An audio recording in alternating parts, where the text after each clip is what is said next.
کون کون سو رہا ہے؟ ہاتھ اٹھا کے بتاؤ۔ سب سو رہے ہیں، سب سو رہے ہیں؟ جاگ رہے ہیں سب۔ جاگ رہے تو واقعی نہیں۔ الحمدللہ بہت خوشی کی بات ہے، آج ہم اس مقدس مرحوم دولہا کی یاد کر رہے ہیں جنہوں نے ہمیں اپنی زندگی میں پال پہنچنے کے بعد اپنا سب کچھ دے کر کے آج دنیا میں اس لائق بنا کر کے چھوڑا ہے کہ ہم ان کے 40ویں کے موقع پر اپنے نبی کی میلاد کر کے انہیں راضی کر رہے ہیں۔ حضرات، اللہ تعالیٰ مجھے اور آپ کو اسی طریقے سے بزرگوں کی خدمت کرنے کی توفیق عطا فرمائے۔ میں اب کرنا چاہوں گا ایک واقعہ آپ کو اور سناؤں اور جلدی سے اپنی تقریر ختم کروں۔ کتنا ٹائم ہو گیا ہوگا؟ اب 12 بج گئے۔ کتنے بج گئے؟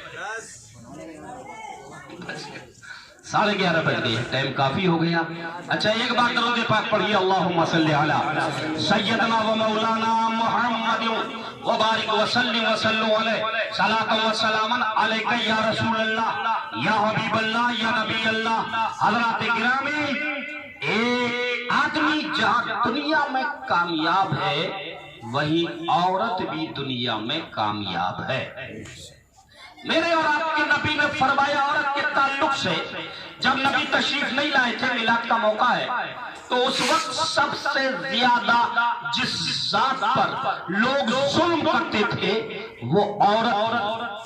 ماں کے نام پر اس کی عزتوں کو پامال اس کا بیٹا کرتا تھا، بیٹی کے نام پر اس کی زندگی کو فنا اس کا باپ کرتا تھا، بہن کے نام پر اس کی بہن کی عزتوں کی تھجیاں اس کا بھائی اڑا دیتا تھا۔ کوئی رشتہ دار، کوئی خاتون، کوئی عورت دنیا میں ایسی نہ تھی جس جو ظلم و جفا کا شکار نہ کیا گیا ہو۔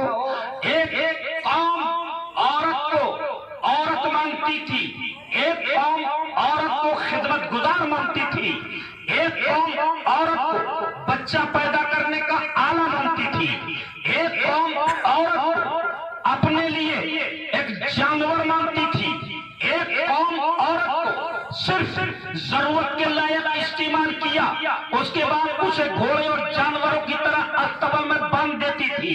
ایک قوم عورت پر اتنا ظلم کرتی تھی جس نے کہہ دیا تھا کہ انسان جو مرد ہے وہ انسان ہے اور جو عورت ہے وہ انسان ہی نہیں ہے، وہ آدمی ہی نہیں ہے، وہ آدمی کی لسٹ سے خارج ہے۔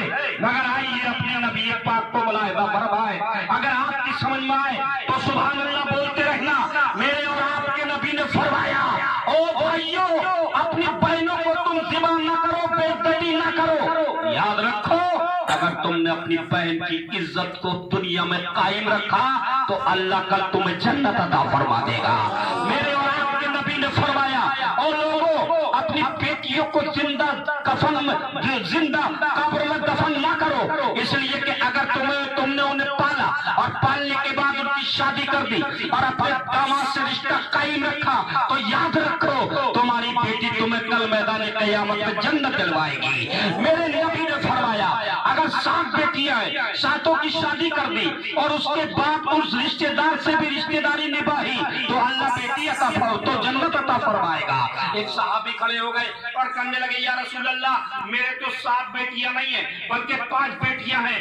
آپ نے فرمایا 5 بیٹیوں پہ اللہ تجھے جنت عطا فرمائے گا۔ ایک اور صحابی کھڑے ہو گئے، آج کہنے لگے، سرکار میری تو 2 بیٹیاں ہیں۔ فرمایا 2 بیٹیوں کے بدلے میں اللہ تجھے جنت عطا فرمائے گا۔ ایک اور صحابی کھڑے ہوئے، آج کہنے لگے، سرکار مجھ پر تو بس 1 بیٹی ہے۔ فرمایا جا اس کی پرورش کر، شادی کر دے، اللہ تعالیٰ تجھے 1 بیٹی کے بدلے میں ہی تجھے جنت عطا فرمائے گا۔ حضرات نبی پاک اس جنت کو بانٹنے کے بعد جب اپنے مکان کے اندر پہنچے تو آپ کی بیوی ہے جن کا نام حضرت عائشہ ہے، عرض کرنے لگی، یا رسول اللہ، آپ نے بیٹیوں کے نام پہ آپ تو جنت بانٹی ہے، جس کے 7 بیٹیاں وہ بھی جنتی، جس کے 5 بیٹیاں وہ بھی جنتی، جس کے 2 بیٹیاں وہ بھی جنتی، جس کی 1 بیٹی ہے وہ بھی جنتی۔ اے میرے آقا، میرے تو کوئی اولاد نہیں ہے، میرے تو نہ کوئی بیٹا ہے نہ کوئی بیٹی ہے، اگر میں بیٹی کے ذریعے جنت میں جانا چاہوں تو کیسے مجھے جنت ملے گی؟ توجہ کرو یار، سمجھنے کی کوشش کرو، خاموشی کا تالا توڑو۔ میرے اور آپ کے نبی نے فرمایا اپنی بیوی سے، اے عائشہ، تم